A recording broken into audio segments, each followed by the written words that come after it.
Welcome! This is the second video in a series on assessment literacy. This video outlines the process of using a proficiency scale to build a formative assessment plan. The primary supporting resource to the information and images in this video were slides and information from Dr. Phil Warwick, a Marzano associate, in his presentation on using proficiency scales to write assessments.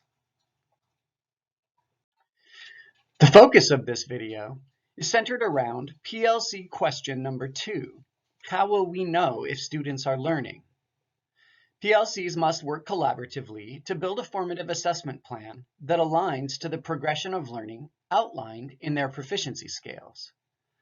Assessments will provide evidence to help make decisions about how students are learning and the next instructional moves to guide students forward in their learning. Assessing learning happens at both the building and district level of our BPS curricular program. To reach our HRS Level 3 goal of having a common district assessment bank, we must first strengthen our use and understanding of proficiency scales. Using proficiency scales, teachers, PLCs, and guiding coalition teams first develop formative assessment plans, identifying reliable items for each level of the scale. From the formative assessment practices, reliable assessment items that meet success criteria will become our common district assessment bank. As we work on writing assessment, it is important to have the mindset that assessment is anything a teacher does to gather information about a student's knowledge or skill regarding a specific topic. Assessment is more than just testing a student at the end of the unit. Assessment is a continual process of refining instruction and learning for students throughout the year.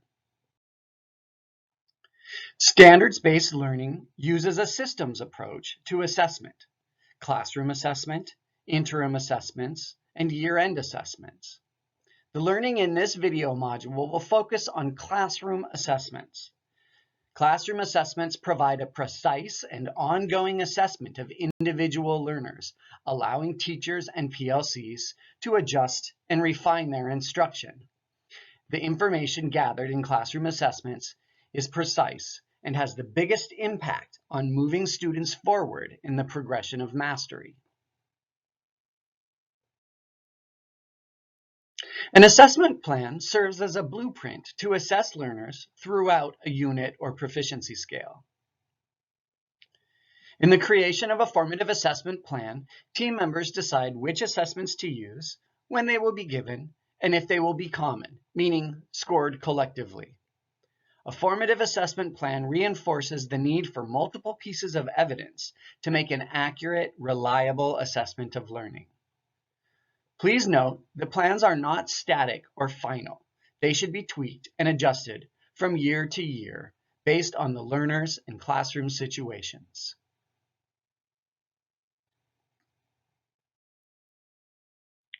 Shown here are some other examples of formats that an assessment plan might take. Important pieces of the plan include the assessment names, the assessment levels, progressions of when assessments will be given, and notation on how they might be scored. Assessment plans are developed using proficiency scales. Proficiency scales provide the level of rigor and mastery that we expect from all students.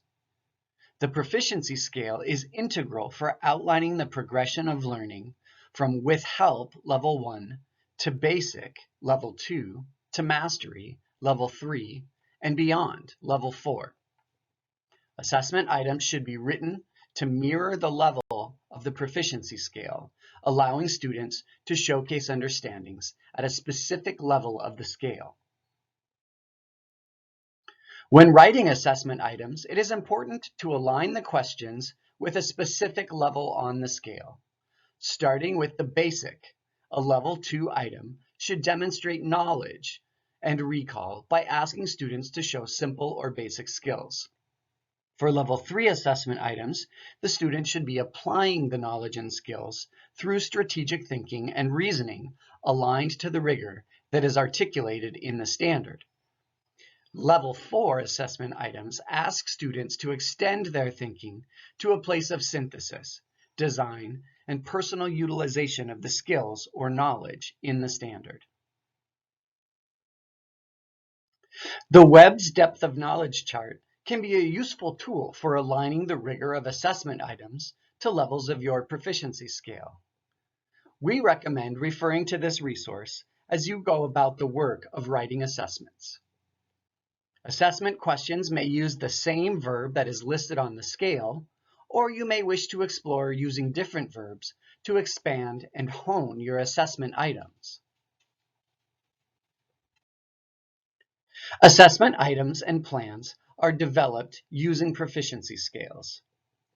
Teams go about the task by looking at the progression of skills in the scale and writing questions or other assessment items that align to the level of rigor. For instance, in the example shown, we are looking at a third grade economics proficiency scale. At Mastery, students are expected to utilize fundamental principles and concepts of economics to understand community and city economic activity. An example level 3 question might be, choose a business you regularly visit. Using the vocabulary words, supply and demand, explain the economic activity that your business would experience if they are successful compared to when they are struggling and may need to close their doors.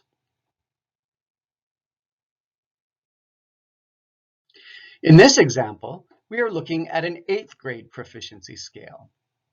At Mastery, students are expected to analyze a modern work of fiction, specifically drawing on themes, events, and characters. An example level 3 question might be to reference the 4 C's reflecting routine and ask students to provide a written response showcasing their skills of analyzing and describing.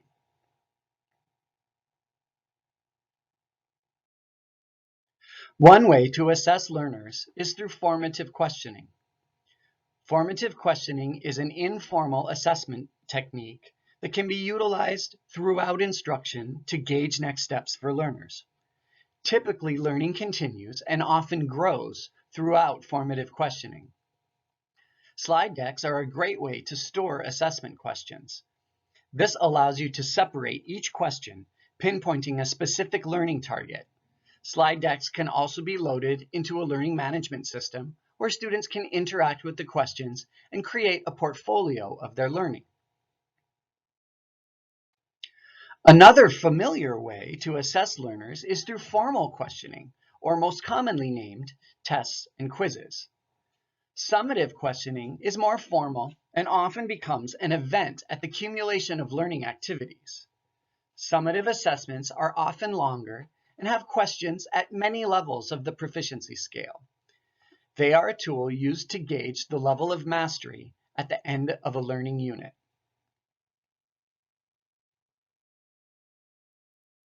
Another way to assess learning is to use the tools that are provided in a curricular resource. However, it is important to use your proficiency scale to align the assessment items in order to ensure an appropriate level of rigor in your assessment. Another way to assess learners, and often the most powerful, is authentic assessment, where students have a voice and some choice in how they showcase their learning. Choice boards, projects, and student-generated assessments allow learners to personalize the demonstration of their mastery.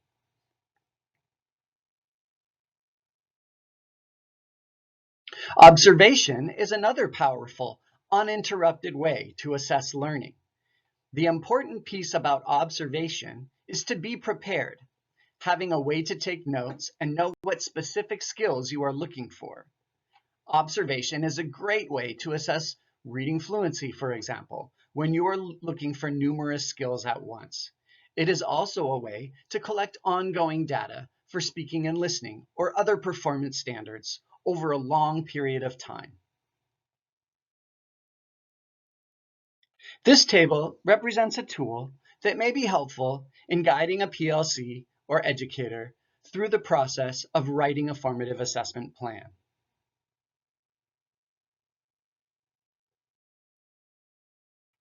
Assessment plans help teachers gather a collection of information on student learning.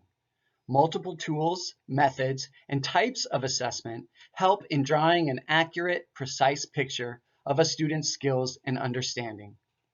Cornelius Minor, an author of We Got This, frames assessment as a way to understand students as completely as possible so that we can purposefully bend the curriculum and our instruction to meet their needs.